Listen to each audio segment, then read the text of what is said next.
Myron at Zuk's Off-Road. I just want to talk to you today about doing flywheels. Why I like the Suzuki Samurai flywheels is because they have double life. I'm going to show you what I mean. They're also far better steel than any flywheel that you could buy here in America from any of the Chinese brick and mortar stores called AutoZone, O'Reilly's, Napa, etc. I've had some real issues with those flywheels. When we got in a pinch, one of my partners, John Gates, I'm sure most of you know that name, showed me how to do this, and I always will appreciate all the knowledge that John shared with me. But before we actually get into this, I just want to remind you to subscribe, hit the notification button so that these kinds of videos go into your inbox. Commenting does help the algorithm, so we do ask you to comment. And don't forget, we're giving away a gear set with just buying a t-shirt. So we'll put that link to that video in this one here. All right, let's get going. So basically, you're going to see a picture right about now.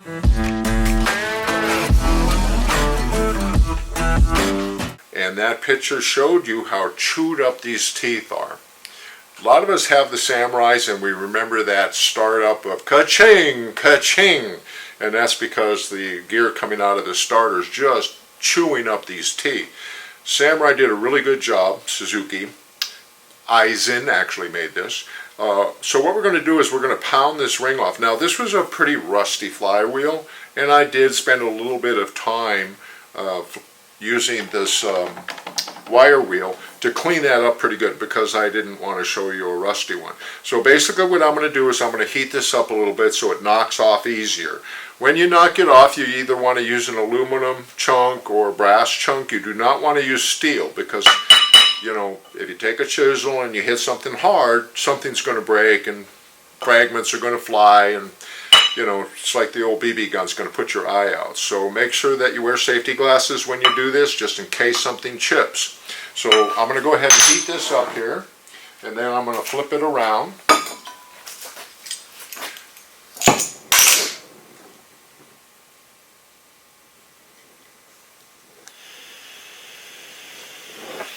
So we're just going to heat this up. Putting it back on, we're going to heat it up also, but it's a press fit. You can actually press this back on if you have clamps and a press without heating it up, but if you do it right, you can just almost drop it on and just tap it on a few times. Now I use a brass hammer, or I use a chunk of aluminum to pound it back on. So we're going to actually take this and do a couple of different stages. First thing we're going to do is knock the ring off, and then we're going to go over to the lathe, and I'm going to show you how to resurface it. We do not want to cut through the hardness, but what we do want to do is we want to remove the blue. So we'll take a picture of it and show you that when it's on the lathe, and then you'll watch me prep that surface, and it'll go another 20 years. These are really, really good. Now, another reason why I like the Samurai is because they've got the timing marks, and I am one of the guys that say do not use those timing marks. You can if you've got a stock carburetor and you want to be around 10 degrees, but as you know, I'm really not into stock carburetors because I want to go at really radical angles. I want to be looking through my windshield at the stars, or I want to be looking down my windshield down into the valley, and so we get at some really weird angles, and we don't want anything that stalls on us. And so I do the Harley-Davidson carburetors called the My Sides. So you don't stall at any angle. So this is just normally just heating this up a little bit here. I'm not trying to get it super hot. I'm not trying to hurt it. I'm just trying to expand it a little bit. It's cold here in Camp Verde right now. So this steel is cold, so this shouldn't take very much longer to get this ready to pound off. Now obviously I'm going to not touch this steel, so be careful about that. I think that should do it. So we're going to go ahead and shut this off. It's just a little warm.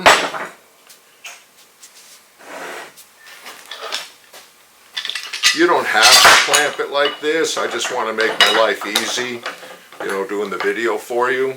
This really makes it easy for me to pound this ring off.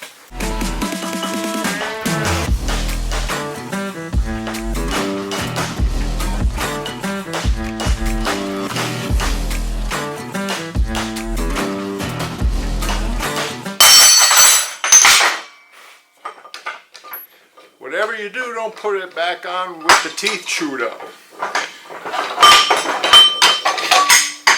So you see, that one was pretty easy. Now, I also going to show you another picture right now, just to how clean I got it, just for a few minutes. Also, we're going to see the blue. So we'll show you that picture, and then we'll be on the lathe.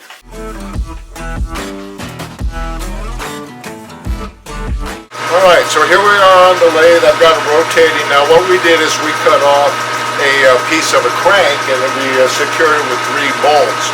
You can secure this on any lathe. It's much better to rotate it, because if it's not rotating, you might not get a flat surface. And again, my partner John Gates showed this to me. So we're using a brand new right angle disc grinder, 60 grit, and you're just going to watch me clean this up.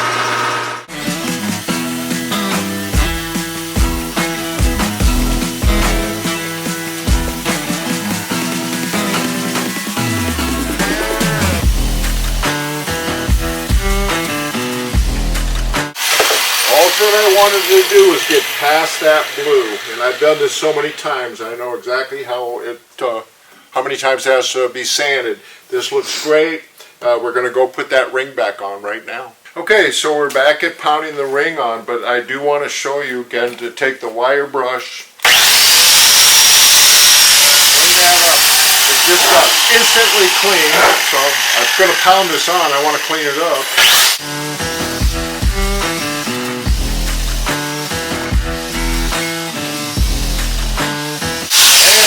I want to clean the back of the ring. Now remember, I'm going to be taking the bad side and I'm going to be pounding the bad side down. So I want to clean the bad side.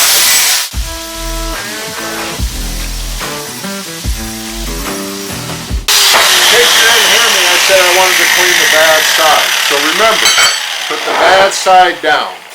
Now, if I can get this started, I'm going to have to heat it up and cool down.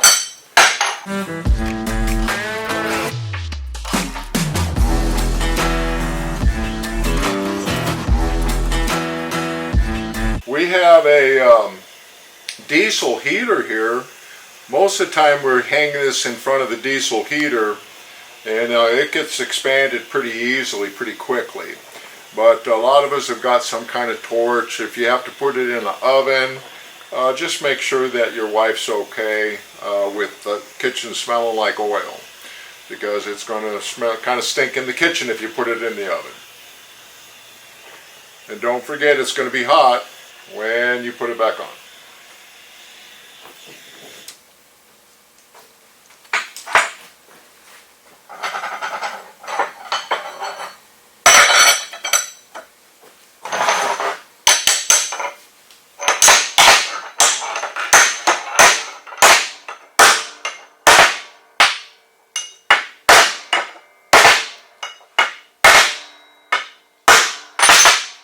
You've now got a brand new Eisen flywheel. So we're going to end this video with something that's really cool I want to show you. We're going to have to move the camera in a little bit closer, and so we're going to do that setup, and then we're going to finish this video for you folks. Okay, so what we're going to do is we're going to pop this nylon seal right here with the edge of a razor blade. Be careful, but it's designed to come out. Just very simple. We don't want to damage it. It's a loose. There we go. These never have enough oil in them. Look at how dry this is. So again, this is an old one. We're going to pack a new one with grease before we install it. This is what's called your pilot bearing.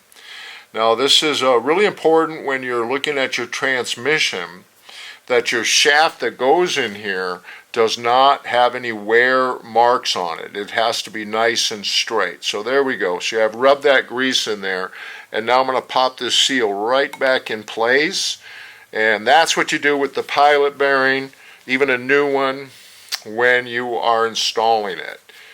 In, like your new clutch, it comes with a new one. Or if you just want to reuse it, it's nice and smooth now. Thank you very much for watching this video.